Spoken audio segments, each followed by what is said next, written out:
Hi folks, Lou here to discuss common errors in explaining in person how to play a game. It also applies to writing rules.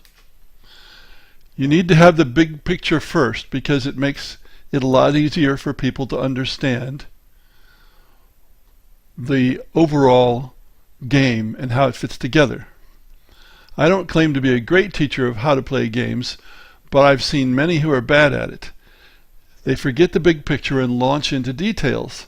Well, the person who's listening is kind of shaking their head and saying, well, there's this detail and that detail. What are we doing?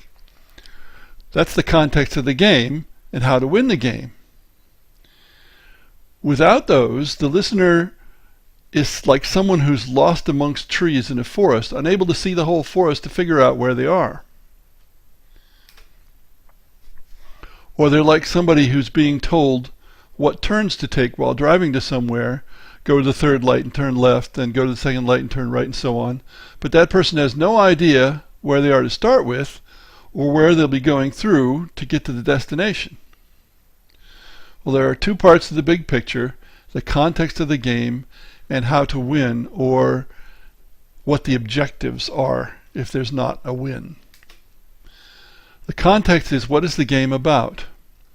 Unfortunately, if the context has been tacked on, that is, it had nothing to do with forming how the game was designed or how it is played, it doesn't help much. You can bet if the context was tacked on after the game was designed, it's not going to be much good.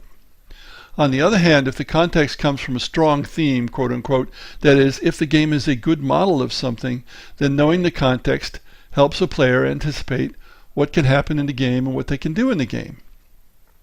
The context provides a framework to hang the rules on. Players also need to know the objectives of the game. Normally that's how to win, but there are games such as RPGs where winning isn't defined. Knowing the objectives lets players associate the rules with something in a sensible way. It's kind of like the memory tricks used by people who memorize the order of cards in multiple decks of cards. There are contests for this kind of thing. When they are asked how they do it, almost invariably they say that they associate each card with a location in a journey that can go on in their mind, and later recalling the journey helps them recall the cards. Well, the objective, how to win, helps players recall the rules of the game and understand how they work. Of course, you should write rules the same way, with the context and the objectives as the first two sections of the rules. You don't have to explain how to win in detail. You can leave that to the end, but you have to explain what the players are trying to do, which is how to win or what objectives they're trying to achieve. Don't wait until the end of your explanation to explain these things. By then it's way too late. Thanks for listening.